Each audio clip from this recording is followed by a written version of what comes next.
What's up YouTube, Redbeard's Garage, and welcome back to another video. Today I'm going to be talking about the street go-kart build.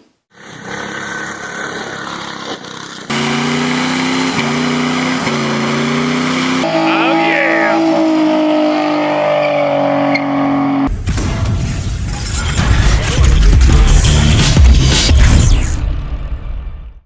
So you might have noticed that I haven't put a street go-kart episode 3 up. And that's because I didn't plan on filming this whole series and I didn't have much time to film when I was finishing it up. I had a lot of projects going on and I kind of had to throw it together. Now, am I happy with the street go-kart? You better not believe it because it sucks. The problems with the street go-kart is the steering is absolutely horrible. 50-50 my fault. One of the tires is bent, and so one set's straight, one set's a little cockeyed from whoever had this go-kart for me. Probably jumped it off a ravine, done some Evel Knievel stuff and bent it up. Now, one of the problems is how I ran the steering rod shaft through the floor and the tie rod ends are out in front of the tires. You want them as straight as you can get, so I'm going to have to cut the whole front knuckles off, move them forward, and redo the front end pretty much. Another thing is I hate that cheap steering wheel I went with. If you get a Go Power Sport steering wheel, which I have one laying on the workbench over there, it's like 10 times the quality. This steering wheel is absolute garbage. I wouldn't put it on a lawnmower. I mean, you can grab it and just completely flex the thing. It feels like it's made out of 100% PVC plastic pipe. So we will be switching that out with the Go Power Sports metal steering wheel. Links are in the description below for all these products. I do like the slicks. They do hook pretty well. If that steering was right, like I said, the steering it needs aligned. It needs a bunch of things. So we're going to be addressing that in a later video. We're going to completely redo that front end.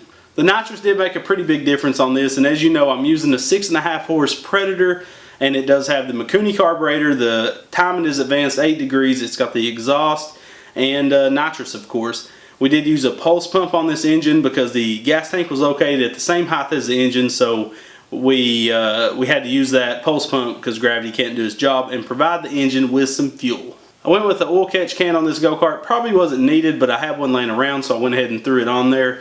You do need to use one if you're using a pulse pump on a off-road go-kart. Once you tap that hole where the governor rod used to go through, on an off-road go-kart it could sling some oil in there. I've had it happen before, and then that pulse pump is going to spit a little bit of oil out of it, getting your engine dirty. So you do need to pick up a oil catch can if you do have the pulse pump on an off-road go-kart. Now, as you know, we went with the 3D Motorsports manual clutch and a 62 sprocket with number 35 chain.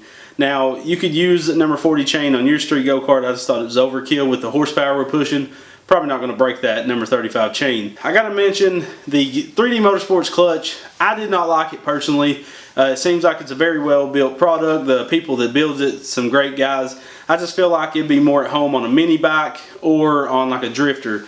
It drove me crazy actually, because the fact that I had to pull in the clutch just to start it, and when I stopped, you know, a lot of the times Lonnie would be riding it and forget to pull in the clutch and it would die, and I would too. It'd start stalling when you come to stop and I'd be like, oh crap, have to pull in that clutch. So that got really aggravating. So I always kept a piece of Velcro with me that I could Velcro it, you know, Velcro the clutch shut, then start the engine, you know, and it was just more of a hassle. I felt like if it was electric start, it'd be a different story, but I didn't like having to worry about letting out the clutch taking off. Plus, when we geared it higher, I had to worry about, you know, burning the clutch more. I just felt like it was more of a hassle for my certain application, but you can be the judge for it yourself and get one if you like. You might also notice we put a 48-inch spoiler on this thing.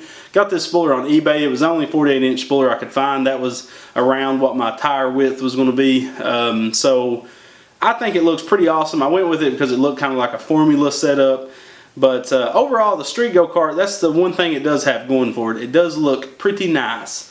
We also went with the pit bike brake setup. It's for the rear of a pit bike. I got them off Amazon. They did take 7 years to get here because they did come from China. To get these brakes at a decent price, you're going to have to order them from China. That's the only downside from it. But you can see that I mounted the master cylinder, and it has a rod coming back from the brake pedal that when you push the brake pedal, it in return pulls the master cylinder, pushes fluid to the caliper, pushes the caliper pistons in, and makes the go-kart stop. It works pretty nice. I like it a lot better than cable mechanical style brakes, because mechanical style brakes are more likely to lock up on you faster than these hydraulics. You have a lot better brake feel with this setup. So what is the future for the street go-kart crusher? I'm just kidding. We're going to keep it around. We're going to fix this old bruise in the garage. It does need a new seat. That bench seat did come on the go-kart. So I am going to put a bucket style seat on it that I have laying around. We're also going to fix that steering, and the motor just isn't enough power. I'm pretty bored of these 6.5 horses. I know I haven't really built one yet. I don't want to spend that much money on a go-kart motor at this point in time when I could buy, for the same price you can build a 212, you could just buy a 420 and already have the power that the 212 has. So I would much rather put that money towards a 420 or a 670 in the future. So we do have a 9-horse Honda, a GX 270 that you've seen in the last video. That's what that motor's going on, is a street go-kart. We're going to put it in a CVT. So this thing should come alive. That should be a massive jump in power, and that CVT is just going to snap your neck with torque. So we're hoping that'll revive this street go-kart, and then we'll go on to fixing the steering wheel problem and the steering problem as well. Because right now I just absolutely don't even want to drive this thing. I'm kind of frustrated. You know, you put all this time into something, then it comes out like a pile of poop. I don't want to sugarcoat everything, make y'all think everything I build is just beautiful and great.